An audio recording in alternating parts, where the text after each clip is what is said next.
Perang Bubat.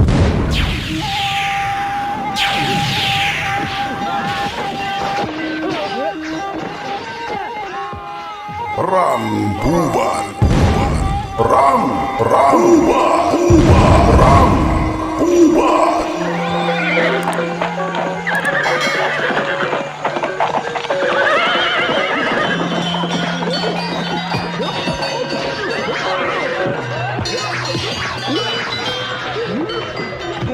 Perang Bubat.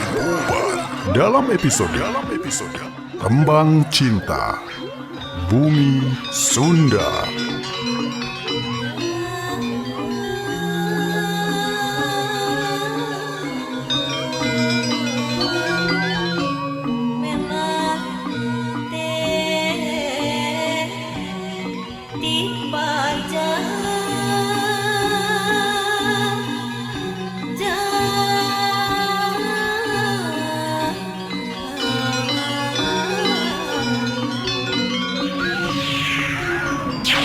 Diangkat dari novel fiksi karya Aan Merdeka Permana dengan tidak bermaksud untuk menoreh luka lama dan menumbuhkan kembali benih-benih kebencian, melainkan untuk mempererat kembali simpul-simpul persatuan dan kesatuan yang senantiasa harus kita jaga dan kita pelihara di seantero Nusantara.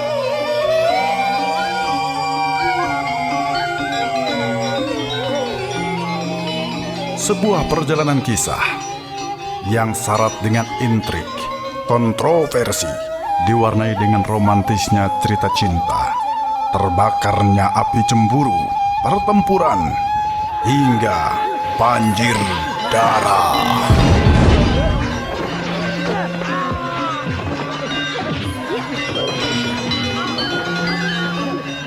Pemirsa, selamat menyimak dan selamat mendengarkan sebuah kisah tembang cinta Bumi Sunda, versi lain dari cerita penuh kontroversi. Inilah Perang Bubat.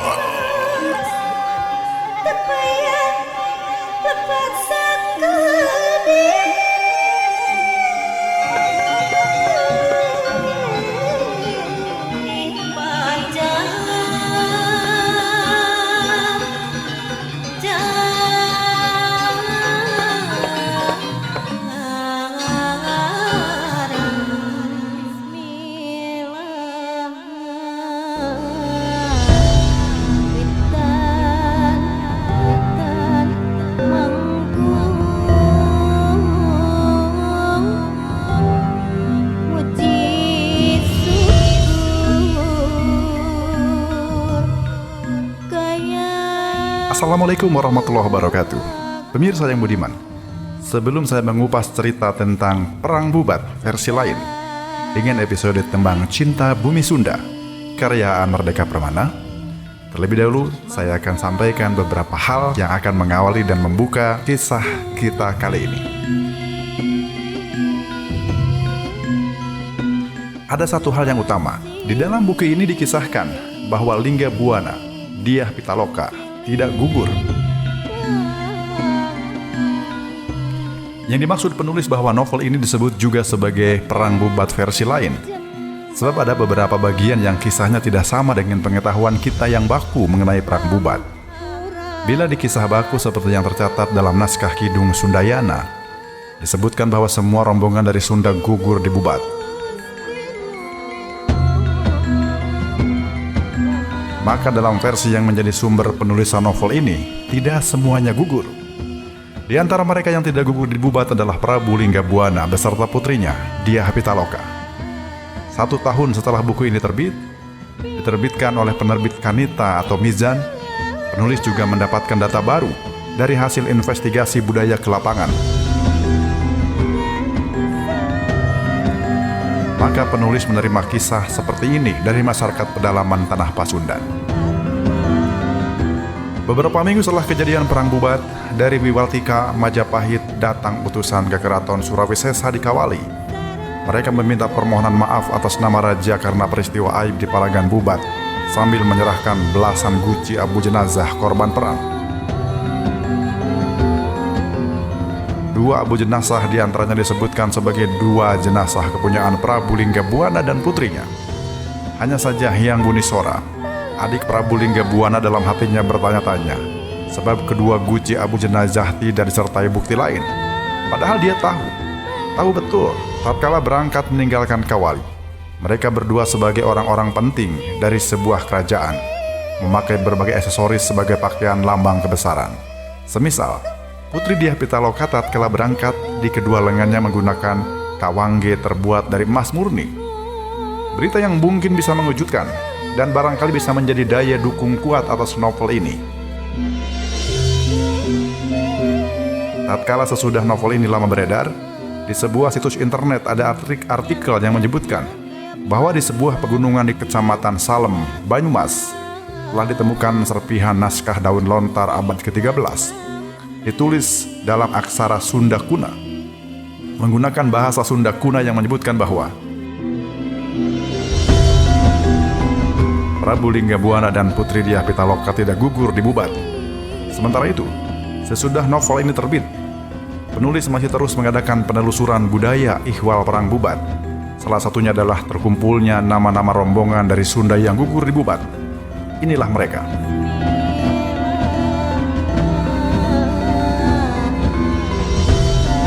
Yang pertama ada Mahangga, ada nama Sena Putra Danda, Rambah Tastra Dinjaya, Ayiraksu Nanda Majiman, Suradisesa, Saman Dijaya Wanagaran, Sena Putra Danda, Rambah Tastran Dinjaya, Ayiraksu, Nanda Majiman, Suradisesa, Samandijaya Wanagaran.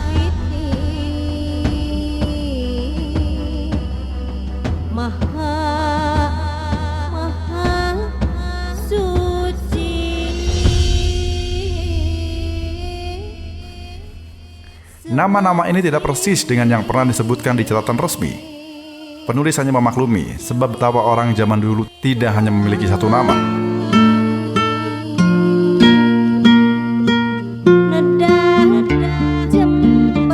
Selain nama asli di saat lahir, juga bakal ada nama sudah beranjak dewasa, bahkan bisa berganti di saat tua, atau karena menerima nama baru dari pengelola kerajaan atas jasa-jasa mereka. Penulis melakukan perjalanan dari mulai Bandung Selatan hingga Garut Selatan, dari mulai Lawang Sumber di tepian kota Surabaya, hingga ke Bubat Kecamatan Trowulan, Kabupaten Mojokerto, Jawa Timur. Bahkan dari sebuah kampung terpencil di wilayah Kabupaten Sumedang pun ada yang punya cerita tentang Perang Bubat.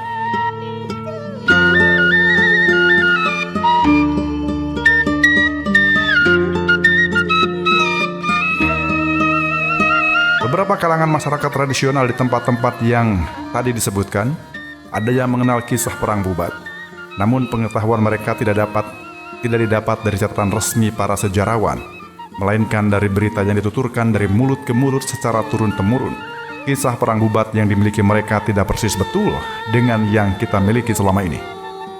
Namun punya kemiripan yang khas, yaitu tidak memiliki kesamaan dengan catatan resmi yang diakui umum. Sebagai contoh perbedaan, Perang Bubat terjadi bukan semata-mata letupan ambisi besar Gajah Mada, melainkan lantaran ada rekayasa politik dari para pesaing di kalangan istana. Perang Bubat dimulai dari peristiwa amat sepele, yaitu tentang ketidaksukaan para kesatria Sunda ketika barang kiriman dari Sunda ditempatkan di sebuah bangsal tempat menyimpan barang upeti dari negeri bawahan Majapahit.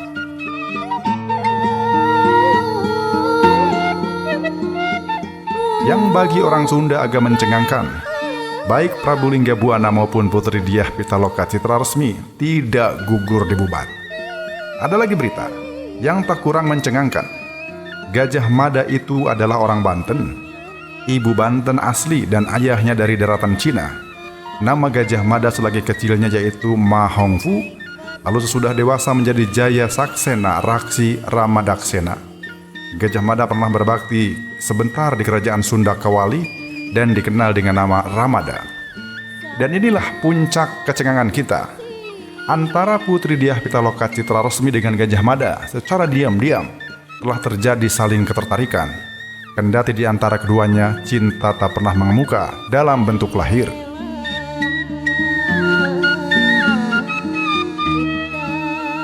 Bahwa kisah ini bertolak belakang dengan babon sejarah tentu tak perlu dirisaukan benar, sebab data yang penulis temukan tak memiliki bukti otentik seperti apa yang diisyaratkan ahli sejarah. Lagi pula, penulis hanya menyusun dalam kisah fiksi semata, mungkin untuk sekedar tampil beda dengan kisah-kisah yang bersumber dari catatan resmi. Jadi pembaca dan pendengar harus ingat, ini bukan novel sejarah.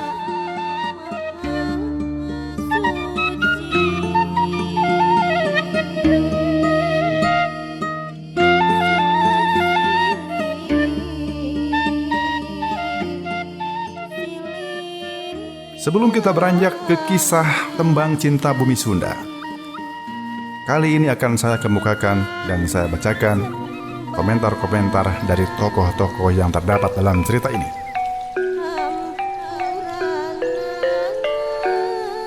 Yang pertama, komentar Sri Baduga Maharaja tahun 1482-1521 Masehi tentang Perang Bubat. Sri Baduga Maharaja adalah raja pertama kerajaan Pajajaran, terpaut hampir 164 tahun dengan peristiwa Bubat. Sebab peristiwa Bubat berlangsung tahun 1357 Masehi. Namun kendati sudah berlalu selama ratusan tahun, peristiwa Bubat masih tetap menjadi bahan perbincangan orang-orang Sunda kala itu. Tidak terkecuali Sri Baduga Maharaja pun pernah berkomentar. Aku tak menyalahkan siapa-siapa. Siapa yang paling berdosa dalam kejadian ini adalah nafsu serakah, karena menginginkan dirinya paling besar. Peristiwa di Bubat menurutku hanyalah sebuah cadar sebagai penutup rasa bersalah. Lalu kesalahan itu disudutkan kepada seseorang agar yang lain terbebas dari tudingan.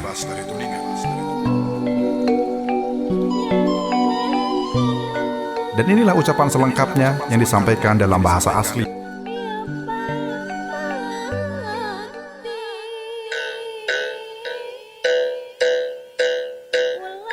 Ulah tenyalahkeun sing saha-saha anu gede dosana. Nepi ka tata nagara purak sesapatan. Anu leuwih gede dosana amparantra. Nafsu anu gede tina kahoyong. Silih bukti. Bakti leuwih kaagrengan. Jeung anu leuwih salah nyaeta alam ramuksa jeung eusi-eusina.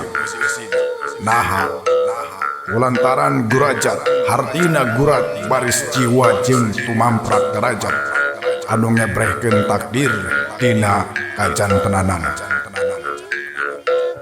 Pasunda Bubat cekulangan saukur panutup beungeut jang nutupan tata nagara anu nembreuhkeun ka hiji jalma nyaeta Balangpati Gajah Mada atawa Jaya Saksena jeung nembreuhkeun ka putu putra Diah Pitaloka anu teu boga kanyaho ngan saukurnanya saha jeung saha kumaha bet kieu kulang ngarasa boga getih turih nalias redok kunambrukeun sagala rupa jang mertahankeun nagara anu depi cinta.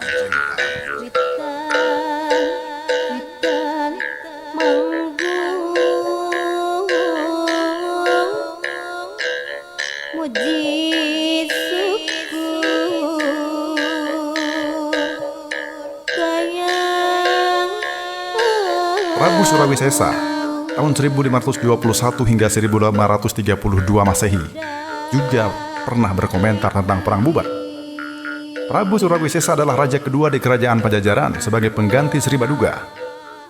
Sang Surawi Sesa yang pandai berperang lebih menilik kepada kekalahan pasukan Sunda di Bubat.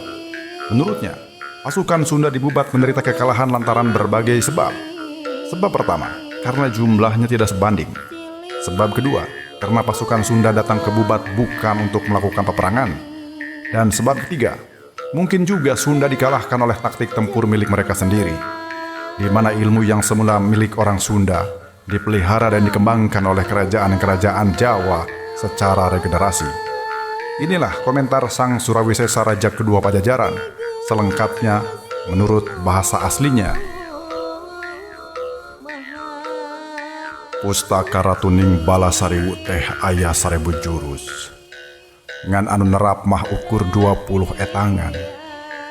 Eta 20 pangimplengan tempur diturun-tumurunkeun ti mimiti janggawareng tarus bawa tepika sapa godogan kula malah tepi karaga mulya surya kancana. Di tanah Jawa ge dipiara jeung dibebenah deui secara turun-tumurun. Balad Sunda uyut lingga buana bisa jadi nya eleh ku eta pangimplengan tempur bisa jadi lain. Da moal kareret make naonna. Kusabab itu anu maparinan tempur, urang anu ngadep jajagi. Mun sabalik nama bisa bae kaungkap.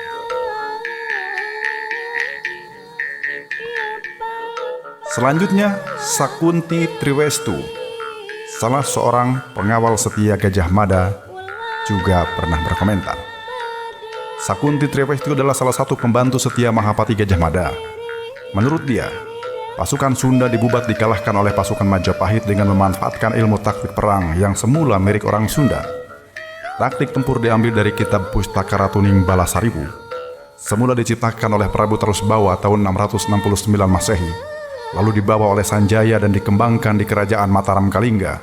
Selama ratusan tahun terus dikembangkan dan semakin disempurnakan. Hingga sampai ke zaman kerajaan Majapahit, pasukan Sunda kalah oleh ilmunya sendiri yang oleh Majapahit lebih disempurnakan. Sakunti Triwestu juga berkomentar perihal Putri Diah Pitaloka Citra Resmi. Sausai peristiwa Bubat, tidak seorang pun warga Majapahit yang hafal bagaimana kelanjutan nasib Putri Sunda itu. Namun bila belakangan tersiar kabar bahwa sang putri bunuh diri, itu hanya perintah Prabu Hayam Wuruk.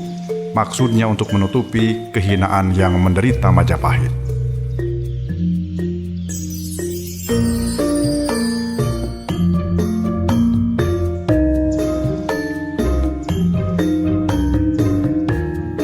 Lantas apa yang disebut Kitab Taktik Tempur Pustaka Ratuning Balasaribu?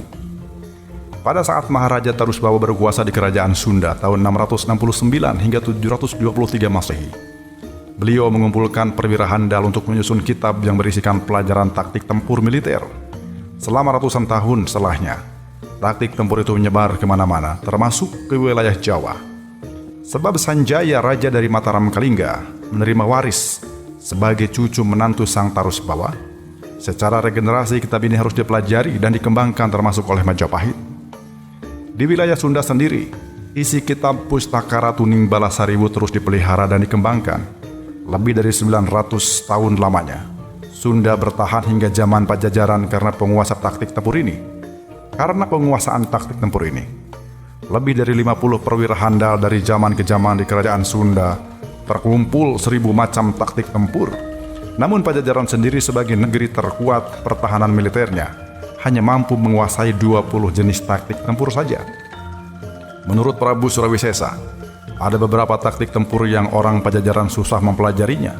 Padahal itulah inti dari semua taktik tempur. Taktik tempur ini masing-masing bernama Mandala Puspa, Gagak Nangtungan, dan Rungga Balikpati. Kerajaan Sunda tatkala dipimpin oleh Maharaja Linggabuana mungkin menderita kekalahan di Bubat oleh jurus-jurus taktik tempur lainnya yang belum sempat dipelajari pasukan Sunda. Komentar Putri Diah Pitaloka tentang Perang Bubat. Bubat itu hanyalah tempat yang dipilih Hyang atau Tuhan untuk menentukan nasib. Sebab semua orang harus percaya kepada apa yang jadi kenyataan. Bila takdir sudah ditentukan begitu, maka semua harus menerima. Saya memang berduka, tapi saya tetap menerima. Inilah ucapan selengkapnya dalam bahasa asli yang dia sampaikan. Bubat teh sangkala wacana, tur hidup kudu percanten karena nyata kenyataan anak. Nu karaos kukula, pati mulang nurub na jero batin, takdir tos kuratna, janten galang teh kedah jurag, kula nampi mung duka ge aya, ngan sangakala kedah, Gusti tos janten dikieuna, kula nampi.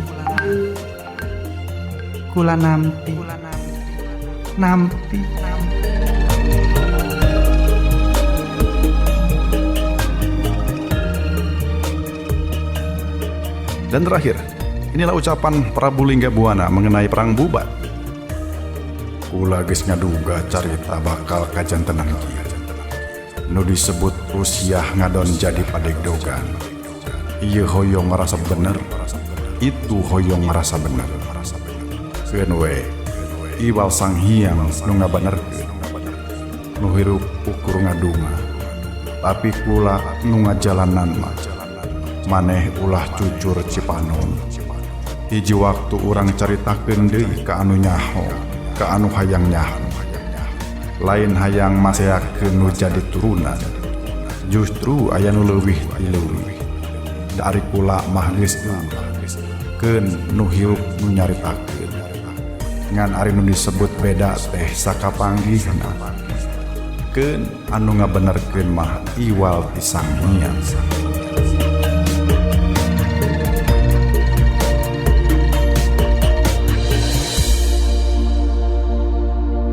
Jika diartikan, aku sudah menduga hal ini bakal terjadi. Yang bernama rahasia, akhirnya hanya menjadi pertentangan satu sama lain ingin diaku sebagai yang paling benar, padahal hanya Tuhan yang memiliki kebenaran. Sementara orang yang masih hidup hanya pandai menduga-duga. Sementara yang jelas pernah mengalaminya hanya aku, tapi kalian tidak perlu bersedih. Suatu waktu akan kita ceritakan apa yang perlu diketahui. Bukan maksud untuk menimbulkan permusuhan di antara para keturunan, sebab suatu saat bakal ada yang lebih tahu dari yang mengaku tahu. Aku sendiri sudah tiada. Biarlah orang yang masih hidup kelak yang akan bercerita. Hanya saja yang disebut beda adalah karena perbedaan penemuan. Biarlah hanya Tuhan yang memiliki kebenaran sejati.